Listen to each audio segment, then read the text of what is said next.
In this video, we're going to talk about this terrible thing called malware. Malware is basically malicious software, and there's many types, too many types. We've got email viruses, macro viruses, boot sector viruses, ransomware, worms, and Trojan horses. And basically, one thing to know about viruses is how they spread. And let's ask this: if viruses can spread without human interaction, true or false? Well, it's actually false. Okay, they require us to do something. Okay, they basically attach to a data file, and they require us to do something, to click it, to make it come alive. So they're spread by email, by document spreadsheet files, by downloaded songs and videos and programs, and by USB flash drives. Can you believe it? Okay, viruses, they usually come as attachments, okay? But sometimes they could be disguised as web hyperlinks, okay? You get a message and you see a hyperlink there. To click there, be careful. Be careful. That could infect you. And they usually come from friends, oddly enough, okay? Why is that? Because they've infected your friend's computer, and the virus goes into your friend's address book, sees your name, and it just sends the virus to you. So be careful. You get a strange message from your friend, it could be a virus. Now, what do viruses do? Well, their main purpose is to replicate themselves, but they also do other stuff. Basically, they slow down networks, display annoying messages, gain control of your computers, and then destroy files or contents of your hard drive. Not good, not good. We don't want these things. What's the best way to get infected? Well, there's a couple ways. You could download free songs, open strange email attachments, download free programs, share a USB flash drive, go to porn sites, or basically all of the above, okay? All of these are really good ways to get infected, so be careful. Now, USB flash drive, you think a flash drive would be okay, but be careful. Something that you actually find could have a virus on it. In fact, when they test this, look at this. Half the people will actually take a strange USB flash drive that they find in a parking lot and just stick it in their computer.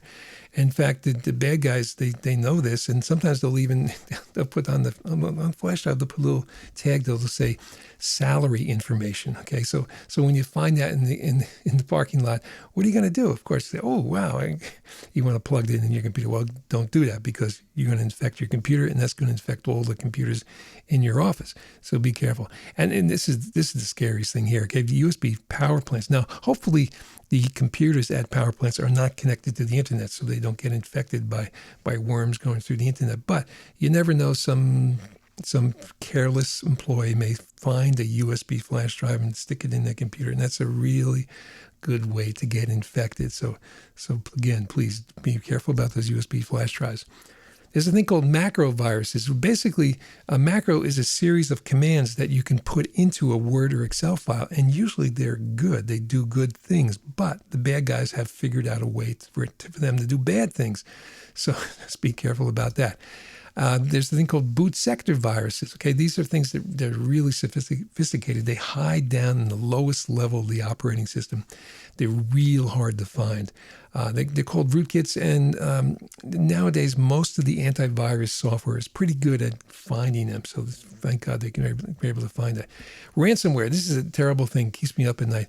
These they're called encryption viruses. They get onto your system and they encrypt all of your documents, all your pictures, all your data.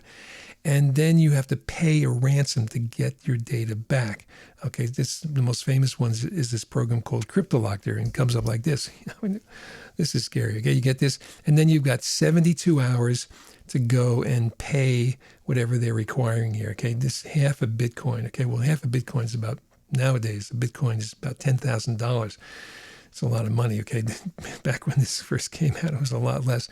But in any case, why use Bitcoin? Well, basically, Bitcoin's untraceable, so the bad guys can stay anonymous. But you don't want this thing. This is real. And even if you do pay the money, what's the guarantee that they'll actually send you the key to unencrypt your data? Not too likely. So other things here, this is another version here. This is $300 worth of Bitcoin. That's another one here. Look at this. Look at NSA, Internet Surveillance Program. Come on. Okay, these guys are terrible. They're terrible. And look who gets infected here. Illinois cops, the police station. Can you believe it? $500 they had to pay for this? And look at this. This is the education department in Rockville Center. Had to pay $100,000. Oh my God, this happens too much. Okay, what's the way to prevent this? We'll talk about this a little bit later. Worms.